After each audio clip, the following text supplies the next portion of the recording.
समय बदल गया है। अब अगर हमारे अधिकारों पे कहीं से भी हमला होगा तो हम लोग चुप बैठने वाले नहीं हैं। जब 10% आर्थिक आधार पर आरक्षण आप सामान्य जाति के बच्चों को दे सकते हैं, सामान्य जातियों को दे सकते हैं, तो 10% आरक्षण आप अति पिछड़ी और अति दलित जातियों को क्यों नहीं दे सकते? सरकार ये बताए। और अभी ये आंदोलन खत्म नहीं हुआ है। आज तो संपूर्ण भारत में भारत बंद जारी है, लेकिन 11 सितम्बर को जो हमने दूसरा चरण इसका बुलाया दिल्ली में, उस दिन हम सरकार को घुटने टिकवा देंगे। चैलेंज करके कहता हूं, आज इस आंदोलन में जिस सरकार के नेतृत्व में हमारे लोगों की पीठ पर लाठियां पड़ेगी, उस सरकार की कुर्सी को पलटने का काम, तख्ता पलट करने का काम भी हम आने वाले कल में करेंगे।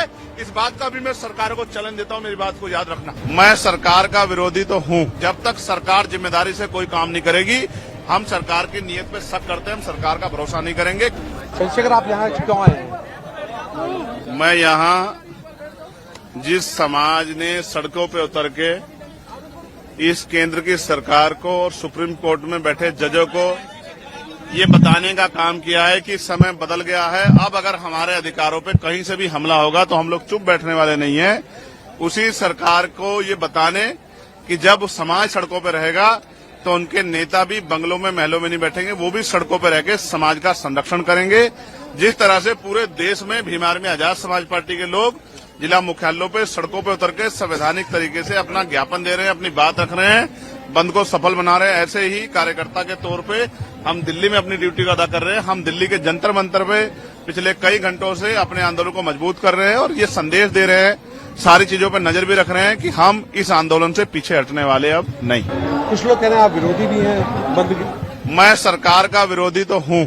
मैं आपको बताना चाहता हूं कि सबसे पहले पार्लियामेंट में मैंने इसका ललकार कर विरोध किया और सरकार को चैलेंज किया कि सरकार अब आंखें खोल ले। अब वो दिन नहीं रहे, 2 अप्रैल 2018 दोहराने का मौका न दे। और फिर सरकार ने अपनी बात रखते हुए कहा कि हम इसको नहीं कर रहे हैं, उसको नहीं कर रहे हैं, लेकिन जब तक सरकार जिम्मेदारी से कोई काम नहीं करेगी, हम सरकार की नीयत पे शक करते हैं, हम सरकार का भरोसा नहीं करेंगे। क्योंकि हमने देखा है आरक्षण पे सिर्फ ये हमला नहीं, निजीकरण के द्वारा, लेटरल एंट्री के द्वारा, जैसा अभी आपने 45 का कर दिया था, वो तो हमने जबरदस्त आवाज उठाई तो आपको वापस लेना पड़ा। फिर ठेकेदारी के जरिए, संविदा के जरिए, आउटसोर्सिंग के जरिए, जिस तरह से आपने सरकारी नौकरियों को खत्म करके आरक्षण की धज्जियां उड़ाने का काम किया, ये किससे छिपावा नहीं है।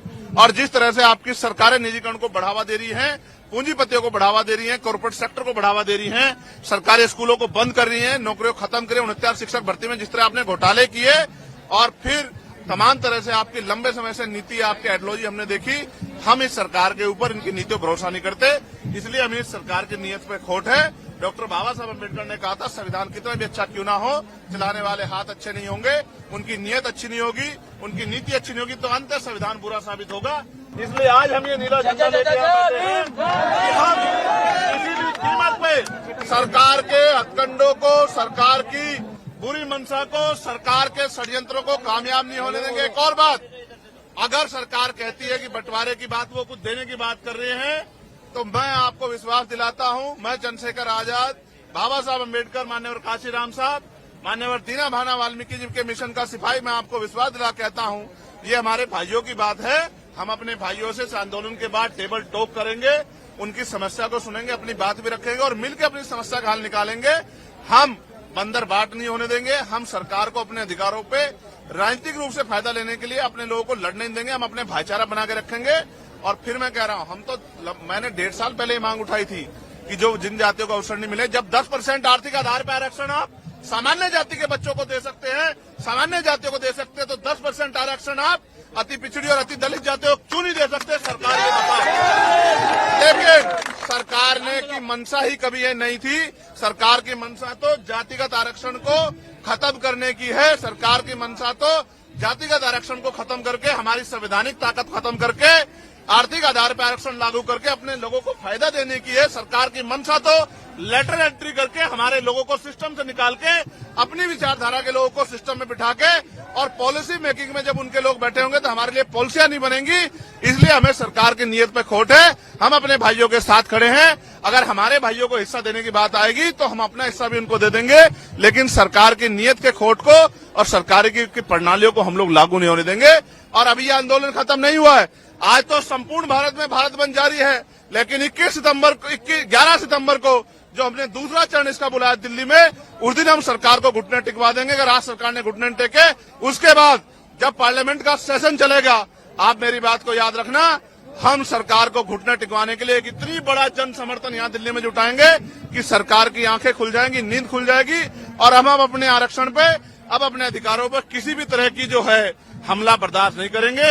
अपनी भाईचारे को बना के रखेंगे, अपनी एकता को बना के रखेंगे, और दुश्मन की चालों को भी कामयाब नहीं होने देंगे। मैंने सरकारों को ये भी कहा है, जिस तरह लाठियां बिहार में हमारे लोगों पे मार रहे हो, हमारे लोगों को पीटने के चक्कर में एसडीएम को ही पुलिस ने पीट दिया, ये जो लाठी मारने की प्रथा है, इसका भी सूद समेत हम लोग जवाब देंगे आने वाले कल में। और आपकी लाठियों का जवाब जो है हम लोग अपने तरीके से, संवैधानिक तरीके से देंगे। और मैं चैलेंज करके कहता हूं, आज इस आंदोलन में जिस सरकार के नेतृत्व में हमारे लोगों की पीठ पर लाठियां पड़ेगी, उस सरकार की कुर्सी को पलटने का काम, तख्ता पलट करने का काम भी हम आने वाले कल में करेंगे।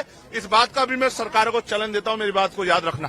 चंद्रशेखर जी, जो 2000 इलेक्शन में अभी पार्लियामेंट के जो इलेक्शन हुआ, उसमें जो लोग संविधान की कॉपी लेकर घूम रहे थे, आरक्षण और संविधान को बोल रहे थे कि आरक्षण खत्म कर दिया जाएगा, और आज वो कहाँ दिखाई दे रहा है? देखिए, मैं आज अपने समाज के संरक्षण के लिए, समाज के आवाज को मजबूत करने के लिए सड़क पर उतरा हूं। आज मैं किसी को कुछ नहीं कहना चाहता। हमारे समाज की आंखें वो सबको देख रहा है, कौन क्या कर रहा है। समाज की आंखें नहीं, ऐसा नहीं समाज की आंखें नहीं है, समाज देख रहा है। और अब समाज आने वाले कल में जो फैसले लेगा, उनसे सभी दलों को एहसास होगा कि किस तरह से चुप्पी रखी जाती है और किस तरह से बंद मुंह करके सरकार को समर्थन दिया जाता है।